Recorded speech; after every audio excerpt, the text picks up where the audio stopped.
Uno de los puntos que vamos a tocar es cómo incentivar a leer por medio del radioteatro. Bueno, es una tarea muy hermosa porque empezamos a descubrir los distintos intereses de nuestros alumnos y alumnas. Tenemos que tomarnos el trabajo de buscar en sus intereses. Esto va a depender fundamentalmente de la edad que tengan nuestros estudiantes. Eh, no es lo mismo los chicos de primaria, los de secundaria o los adultos, entonces, y también el nivel educativo, ¿no? Un adulto de primaria, de adultos, por ahí tiene otros intereses, obviamente, que el que está en secundaria, ¿no? Entonces, tenemos que aprender a buscar los intereses y detectar estos intereses, y entonces a partir de ese momento comenzar a idear a ver cómo voy a llegar, qué tipo de literatura voy a utilizar, qué tipo de historia, adaptarla, si es que no está adaptada, puede ser perdón, un cuento tradicional, fundamentalmente para los más pequeños, ¿no? Puede ser una historia corta, puede ser una noticia para el caso de adultos. Podemos usar lo que la imaginación nos dicte, ¿no? Es importante hacer una lectura modelo a cargo del docente. Por eso no tenemos que elegir muchos personajes, o sea, historias con muchos personajes, 2 o 3 o 4 a lo sumo, entonces poder jugar con la voz de uno mismo, buscándole la tonalidad, la intensidad, el color que le queremos dar al personaje o que pensamos que el personaje tiene o que nosotros podemos imbuirle a ese personaje. Y siempre tener el texto para que lo vayan siguiendo. Cada dos, pueden ser una lectura, un texto para dos, y repartirlo entre el grupo. Así, mientras el docente va leyendo, los chicos y las chicas van siguiendo esa lectura. Esa sería una lectura modelo. Luego podría ser empezar a distribuir los personajes, donde el docente puede llevar la voz cantante, puede ser el narrador, por ejemplo, y dejar que los alumnos y las alumnas se vayan familiarizando con los personajes, animándose. Por ahí todos no van a leer la primera vez porque no se van a animar, porque, no sé, puede ser por nervios, por temor a ser expuestos. Hay muchas cosas que hacen que los chicos por ahí no se animen la primera vez. Pero después, seguramente cuando empiezan a reírse porque les causa gracia, el hecho de escuchar una voz más finita o una voz más gruesa, entonces es como que van entrando en el juego, ¿no? Es importante esa lectura modelo.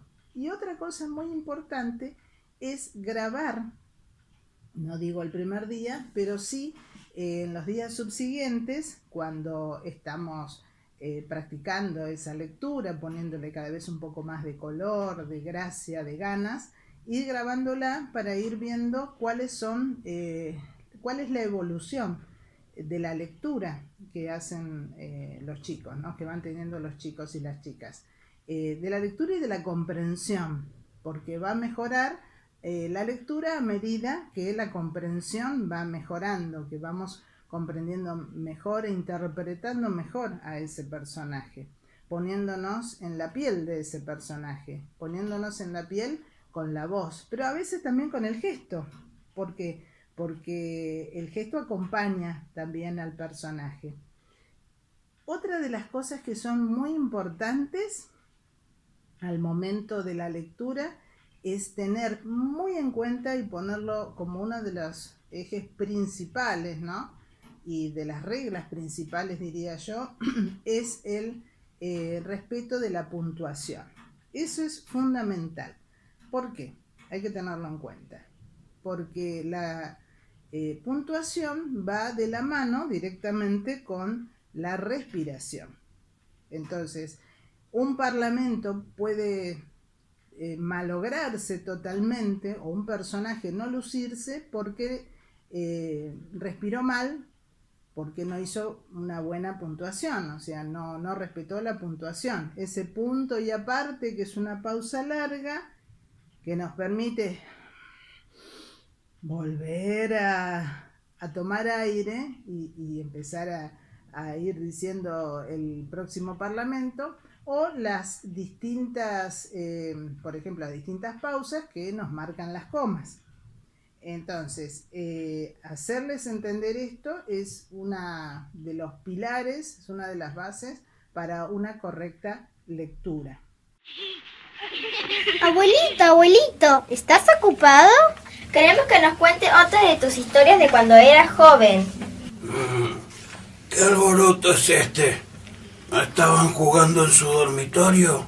Es que nos cansamos de tanto jugar, queremos escucharte. Tus historias son muy interesantes. ¿En serio? Yo creí que ustedes se aburrían al escuchar a este viejo sentimental. No, abuelito, no digas eso. A nosotros nos entretienen tus historias. ¿Su madre no las necesita para poner la mesa? Ya casi es hora de cenar. Todavía falta, dale, empezá. Bueno, si no hay más remedio, les contaré. San Martín deja su libro en el sillón y comienza a caminar con las manos agarradas detrás de su espalda. Correcta e interpretativa también, porque puede ser muy correcta pero no transmitir nada.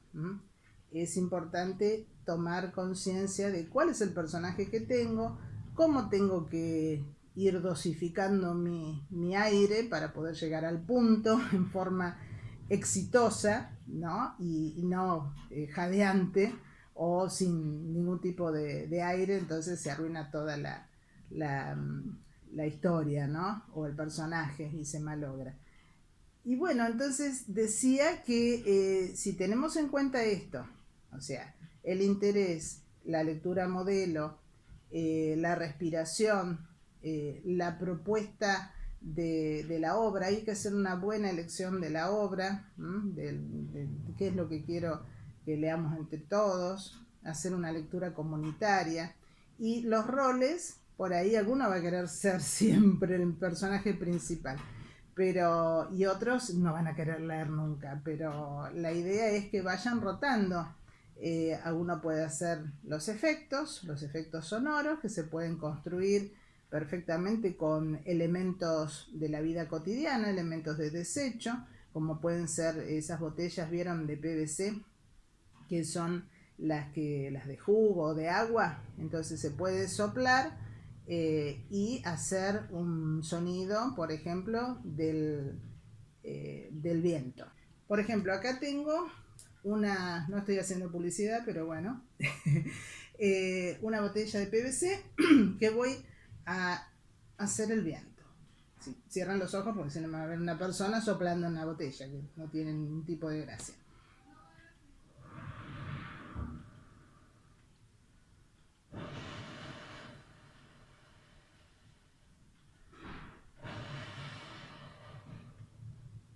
Ahí tengo el viento.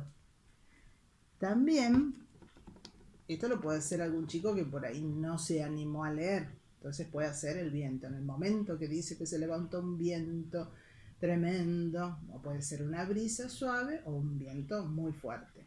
Después tengo, por ejemplo, los caballos, ¿no? El galope. Lo voy a hacer con 2 vasitos, puede ser de yogur o estos vasitos de plástico.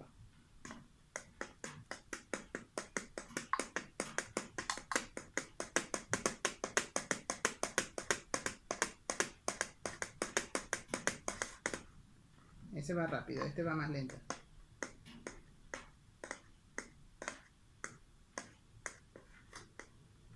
Voy a mostrar un poquito más abajo. A ver, no se ve.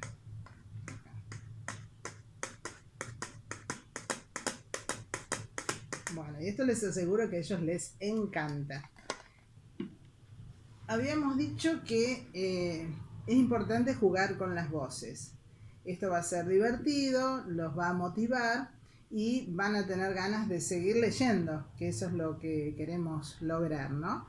Y algo muy importante, aparte de la respiración, de las pausas, de estar motivados, es el hecho de debatir acerca de los personajes. Estar pensando a ver cómo me imagino a mi personaje, cómo es físicamente, cómo está vestido o vestida, cómo es su personalidad. Empezar a charlarlo antes de leer o mientras se va leyendo también, ¿no? Haciendo algunas interrupciones, como para ir incorporando distintas visiones sobre los personajes, conformar el personaje. ¿Cuál es el estado de ánimo del personaje? Si es malo, si es bueno, si es intermedio, si es tímido, si es un extrovertido, si es un valiente, si es cobarde. Bueno, todo tipo de características que es bueno que ellos lo vayan pensando, lo vayan reflexionando, vayan viendo cómo conformar a su personaje, qué voz poner a ese personaje, ¿no? Eso es también uno de los requisitos fundamentales para conformar una buena lectura, ¿no? Y una lectura de equipo, que es lo más importante, que sea una lectura interesante, motivada y que refleje el estado de ánimo de estos personajes, para que el que escucha también pueda en su imaginación conformar, valga la redundancia, una imagen de ese personaje malvado, bueno, con algunas características especiales, misteriosa, o una voz alegre, o de una bruja. Entonces, todo ese caudal de voz, imaginarlo, pensarlo desde lo que uno concibe acerca de ese personaje, cómo quiere que ese personaje se vaya manifestando. Inclusive en el gesto, ¿no? Como yo digo una bruja, digo... le pongo como una cierta forma corporal de mostrarla, ¿no? O si es tímido, voy a hablar así y voy a ser temeroso de comunicarme y depende si es un mosquito. El personaje uno lo tiene que ir armando, concibiendo primero con su imaginación, y el estado de ánimo es muy importante también, ¿no? Como recién les decía, poder transmitir y no leer así de una forma pareja, correcta, si se quiere, pero sin mucha vida, ¿no? Por ejemplo, a ver, vamos a buscar ahora. Por ejemplo, este personaje, Rosa, de Los unos y los otros, es una señora de clase, digamos, social baja, que los han echado de su barrio, y entonces dice, desesperada, de todo, no tenemos nada, nos quedamos con lo puesto, que la gente nos ayude con comida, frazada, agua envasada, pañales, lo que sea, nos hace falta de todo. Entonces es una voz de una persona con carencias, desesperada, que se come las heces. Este está en Radioteatro Histórico, Palabras para Escuchar. Este lo saqué de este libro, que es el segundo que imprimí, que salió a la venta, en este caso a través de la editorial Utopías, por la editora Cultural. Uno de los tantos radioteatros que fui haciendo durante la época que estaba a cargo de la Cátedra de Historia Argentina, en el CENS número 28. No nos vamos de acá hasta que venga. Si es necesario, nos quedaremos a pasar la noche. No será necesario, señorita, aquí estoy. Quisiera saber cuál es la razón de tamaño alboroto. Creíamos que la señora vicedirectora le había contado. En realidad, algo me habló el profesor Sosa, pero no pensé que estuvieran todos en esto. ¿En qué puedo ayudarlos? Primero queremos que se nos escuche. Muy bien, los escucho. Dígame su nombre y curso, señorita. Mi nombre es Gisela Gutiérrez, segundo primero Humanidades y Ciencias Sociales, turno mañana. Pasemos a mi despacho. Disculpe, pero Gisela va a hablar delante de todos nosotros.